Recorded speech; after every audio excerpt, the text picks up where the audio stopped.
What is up, guys? We are in beautiful, bountiful Utah right now with the World Long Drive Association. There's a competition this week. I'm with the man, Josh, Koch.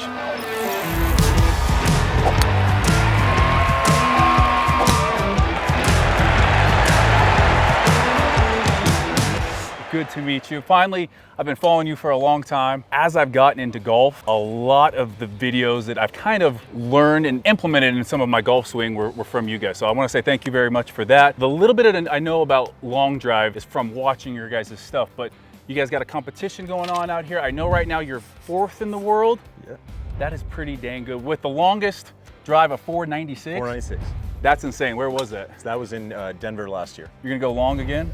If we get the right winds, there could be some potential for it. So anytime we're in high altitude cities, it's game on. That is awesome. Everyone is just blowing up in the golf industry, but World Long Drive in general. I feel like the sport is really emerging. You're one of the top guys. Tell me a little bit about the journey in that. So yeah, I got into long drive by accident. Grew up playing competitive golf. Always had aspirations of playing on the PGA Tour. Got out of college, played for a few years, realized that where I was at and where I needed to get to, there was a gap. So I eventually got into teaching. So started teaming up with one of my lifelong coaches, Dana Dahlquist, who you also love his stuff. Yeah, Dana's awesome. So, and then eventually that led to a career of teaching. And as we were studying the swing and evolving our knowledge basis, I started applying it to my own craft and started getting very fast, to the point where I had one of my mentors say, hey, you should go do long drive. What is, World Long Drive? We're out at a golf course. Obviously, we're hearing bombs going off around us right now. It's all about hitting the ball as far as you can, but there is strategy, like you said, into it. We're on the grid. You called it that. Kind of break it down for someone who might not know. Yeah, so typically we have 64 players in a normal tour event. You start off in rounds of 16, and your goal is to finish in the top half of that 16 to advance to the next round. So from each 16, 8 go on. Correct. And the format is a points-based format. When you're hitting, you're always competing against whoever's on the tee box. So you're on the tee box with 3 other guys. If you win that set, you get 200 points. Gotcha. Second gets 100, third gets 50, and then fourth gets 25. So that accounts for wind changes, right? Yep. So that way, if you're hitting at one time and then someone's hitting 15 minutes later, that could be a totally different wind pattern. The format is very fair, and typically you do see the best guys come out of it. Yeah. So once you get out of that, you go to the next round of 16, and then you're reseeded. And eventually, once you get to the final 16, it's match play. So that's where anything happens. Then it's just you versus another guy. That the winner moves on. Winner moves on, and there's a lot of vulnerability to it because you see certain guys pucker up, some guys choke when the pressure gets on. Once you get to the final round, I mean, to win a tournament, you have to go through 4 guys and hit 4 really good balls. So how many balls? Like, is it a time period that you're on the tee box for, and then do you get as many, or do you only have a certain number of shots that you get? So each set is 2.5 minutes, and you get 6 balls. Okay, so 6 balls. So what a lot of guys do is they'll hit their first ball right when they say go, and what that does is that gives them most time. Some guys are different. I know you mentioned Martin. Martin's a little bit more lackadaisical out there, so he'll spend 25 seconds talking to the crowd and then hit. Obviously, the golf industry during COVID blew up. It's grown, I think, by 200%. They said it was about the same as when Tiger Woods came onto the scene. How much has long drive grown since COVID, let's say? During COVID, we were having trouble filling fields. Now we're on wait lists. So that's good. That's good to see that we have 64 players and we're filling those out. And the cool thing about it is the more people that come out of the woodwork, we're going to see better and better athletes, right? There might be some baseball player who has never touched a long drive club that might hit 250 mile an hour. We got an NFL guy out here right now. James Anderson. I want to get faster. I've never hit a long drive club. On YouTube right now, we do have a confirmed 123 club speed and like a 183 or 184 ball speed. That was hit hard. 183.5 fastest ball speed. Oh! That's the furthest ball I've ever hit. Again, that's not messing around with long drive stuff. I think it's always fun to train for maximum speed, do what you guys do, and just have fun. Hitting a bomb that feeling is just amazing. And speaking of HitBombs, your brand, HitBombs.com, that's where people can find all of your stuff. Yes. So HitBombs.com, we basically try to take the entire blueprint of how me and Martin got to the point we are today, tutorials and drills, and then have different practice plans each week and eventually kind of find their own way. Hopefully today I'm gonna get some tips from you guys, and then also your guys' big event's gonna be in August, at the end of August, August 27th, 28th. Correct. And that is the first televised event in a while, right? Correct, yeah, so it's huge. On the Golf Channel. We're on the Golf Channel. We're back on TV, so that was huge. I mean, as with COVID, we weren't sure if we were ever going to be back there, and so that's going to be awesome. That is sweet. The vibes in Tennessee are amazing. The energy is awesome. The whole city comes out, and so I saw when you won. You know, you won in Europe. There was music pumping. Yeah. Like you were on a stage.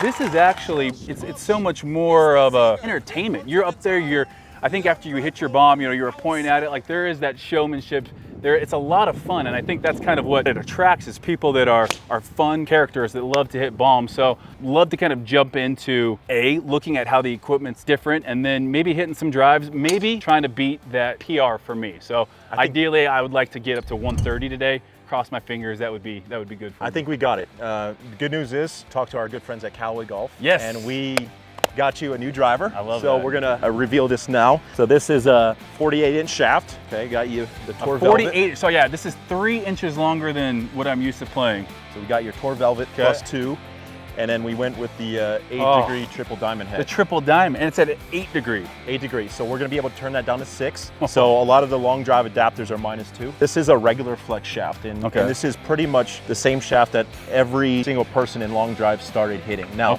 as we've gotten whippier and whippier. So, but I felt this was a good starter place for you. We didn't want you to get too flexible off the start. What is the reasoning for why you want to whip your shaft? Like if I was gonna crack a towel, right? Pulling back on that club allows the towel to crack. So with a golf club, the whippier it is, it loads harder, and then ultimately the shaft kicks harder. Gotcha. This thing is sweet. Should we warm up a little bit here? All right. In a sport where violently swinging is a premium, how do you make sure, you know, at the hotel, I went through my little routine of, you know, pigeon stretch, making sure I was activating some glutes, getting some T-spine rotation and things like that, because I've noticed it really took actually golf to get me to do mobility and to do it properly. What do you typically do warming up to swing like this? Very similar, a lot of trunk rotation stuff, a lot of glute activation, really making sure my hips are opened up, especially with all the traveling we do. We're on airplanes, we're sitting in cars. Your hips are one of the first things to go, and then that moves upstream to your lower back. So especially myself, I had a bad neck injury 2 years ago. So I'll also do a lot of like neck mobility stuff. I ruptured a disc in my neck, had nerve damage down my arm. To even be competing today, I'm actually even shocked I'm here. Injuries are so debilitating. People just don't come out here and swing 150 miles an hour. Like there's a lot of warming up that goes into that. Especially the older I get. And How old are you? I'm 33 now, and I will never touch a club without doing at least like a 20-25 minute warm up. I think we're ready to jump into Let's do it. So my routine, and I'll show you this. Anytime I have a speed session or I'm actually training for or warming up for a competition, I always go 5 waist high wedges. I go 5 9 o'clock wedges. 5 full wedges, 10 9-irons, and 10 7-irons. And so you could decide what you want, but the key is when you're speed training, you want it to be consistent from session to session. So that way, when you're looking at data, it's an apples to apples comparison. Makes sense. There you go. Right here, I'm trying to feel like this is turning, and that turn is creating a change of direction that creates a little load on the shaft, which is storing energy, and then once the body starts to decelerate, then you're releasing the club kicks. I'm not gonna lie, these last 3 have actually been some of the best shots I've hit in a minute. So. And you said you've only been playing for 2 years? 2 years. Wow. We went through our wedge sequence. We hit our 10 9-irons, 10 6-irons. Anytime I'm doing a speed session or I'm preparing for a competition, I have a ball count in mind, depending on what my goals are. They get a lot higher in the off season, but obviously, as we talked about, during the season, you need to recover. So we back volume down. All right, this is the first hit ever with the long drive club. That wasn't too bad. What'd it feel like? I felt like I had to slow it down in the backswing. Really just at the top, kind of let it settle. Okay. And then feel like this is happening a little bit longer before I just start going at it. Perfect. A lot of the times, like if I'm, with my iron, I'll get a little bit quick from the top. Got to be really a lot slower from the top, I guess. Good. Did you kind of feel that bottom out a little bit behind? A little bit. Okay. Just you're not used to the length. So, club bottoming out. What happens is you're under your trail foot at that point. Gotcha. And from there, you typically fire your right hip up and under you, which is kind of what I think you were describing. And when that happens, the club bottoms out Yep. behind it. From a technique standpoint, one of the things we see from the fastest players in the world, the trick is to get the pressure to the lead side without moving too much mass to the lead side. That creates what we call a moment arm. Gotcha. And a moment arm, the easiest way to understand it is if you got a flat tire on the side of the road, that nut was jammed on it. Yep. You had a shorter wrench, I had a longer wrench. The longer wrench is gonna have more leverage to create torque. Gotcha. So when guys are getting that lead side down, it now allows them to rotate instead of thrusting their pelvis up and under. Right. So one of the things I like to do is I like to use different banks. So come over here for a second. You can put your right foot on an upslope and then use the club to wind up. And the wind up is almost gonna carry you back to your lead side. Okay, so go ahead and try that. Wow. That is such a crazy even stretch through, like obviously through the obliques and into my even pec. Go ahead and flip around. Okay, I'm gonna have you go uphill now. And this is where the magic happens. Okay, so go ahead and go to the top and let's assume that you did everything I just said. You land left. Now what guys are doing is they're using this left leg to rotate and push off of. Now the club is acting as a whip. You're storing the energy and now you're driving off that left side. Gotcha. Which pulls up on the handle. Yep. Which then allows the club to kick. So the difference between mass and pressure, the easiest way to understand is think about riding a bike. Yep. So if I'm riding a bike, I typically want my mass to stay stable, but every time I touch the pedal, I'm shifting pressure. If you're riding the bike, we want this stable, but I want you to pedal your left foot. Perfect. Okay. And obviously there's gonna be a little bit of mass movement, but that's where the magic happens. Okay. That was, I feel like that was the first real difference that I felt. Big turn back. Good. If I was trying to actually have a session where I was working on stuff, I would implement what I call block practice. Gotcha. So I would do 5 reps of hitting balls, and then I do 5 reps of a drill, and then cycle back and forth. Okay. Because the more drill reps I get, the more it kind of bleeds into my subconscious. Boom. There you go. And that'd be a big ball. So let's prime it with 5 reps. Okay, so grab the wet club. Let the slope kind of get you to your lead side. Momentum, boom. Good, and I like the way you did that. You stomped that left foot down. Okay, now go ahead and hit a few more balls. That's how I would actually implement it, is I'd go back and forth from drill mode to practice mode. Boom. That one was decent. That was hammered. That was hammered. That actually just, again, like you said, primed. That was one of the biggest things I learned in long drive was being able to differentiate like skill work or training work and then speed work. Just the practice of hitting balls hard teaches you to shut your brain off. You know, you learn to shut your brain off, well, at some point you gotta make some mechanical. So block practice was a concept introduced to me by James Seekman, who's a world-renowned short game coach. Gotcha. Never understood what he was saying back in the day, but now, through my process, I'm like, he was a light bulb went exactly. On. I'm kind of wondering what the ball speed and club speed were. Let's get a quad out. Let's get a quad out. There you go. 131. Okay, 131. That's about like 127-ish, 128 on a TrackMan. And what did you say your PR 128. was? Okay. With that shaft, I feel like I could get 130 with this for sure. Okay. There you go. 132. 132. I just went 133. There you go. I think what we need to do right now, it'd be cool just to watch you hit some. Yeah. Because I am kind of I think a visual learner and in a lot of respect in tempo and things like that. So it might be fun to come see you. Yeah, let's do it. I think it'll be really good. All right. We actually changed venues. They needed to shut down the range of that course. Now I got to sit back and watch the master go through. Practice what you preach. So I'll be able to kind of show you exactly what I talked about. So we'll set a ball count for about 30 to 40 reps. Okay. 40 being the absolute cutoff point. If I feel good at 30, nice, we'll cut it off there. Let's jump into it. I'm excited to see this. We're gonna turn some heads here on the range. There's, you know, it's gonna be like a commercial. Basically, when he lets the driver loose, everyone's head's gonna turn down this way.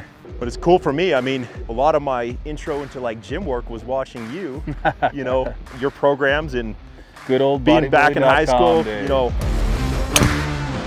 So right out of the get-go, 149 miles an hour. Right off the bat. That cart guy's gonna wonder what the hell just landed.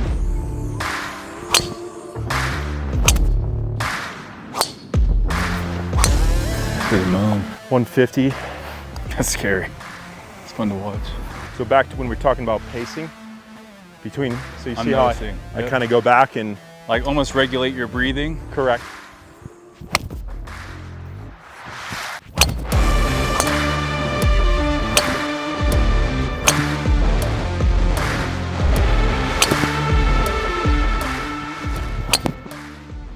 429.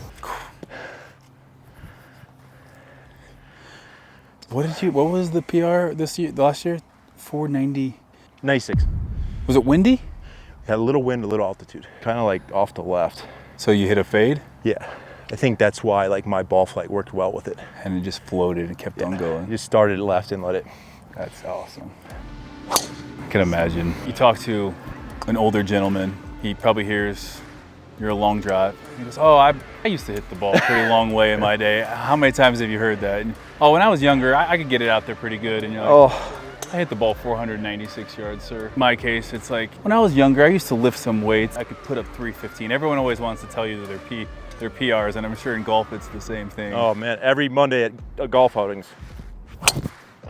We can't end on that one. You have to end on a good one. I like that. It's probably why I'm in the simulator for 2 extra hours. There we go. Beauty. That's a nice one to end on. So informative, guys. It's also just amazing to see someone who's at the top level of their craft doing what they do best. And that was a lot of fun right there. So Josh, they could find you at hitbombs.com and then also just at your Instagram, which is Josh Koch Golf. Just okay. We're on YouTube, HitBombs. HitBombs. I got it. That is a great. That's just a great one to have. Brand name, brand recognition. Everyone wants to hit more bombs. So I appreciate you, brother. Hey man, appreciate you. And if you guys want to check out more of the World Long Drive, go to info@World Long Drive or tune in to the Golf Channel for their big debut, August 27th, 28th in there. So make sure you guys check that out. Really appreciate you guys tuning in. Make sure you guys follow Josh, follow World Long Drive, and then if you're not subscribed to my channel, do so right now. Thanks, guys.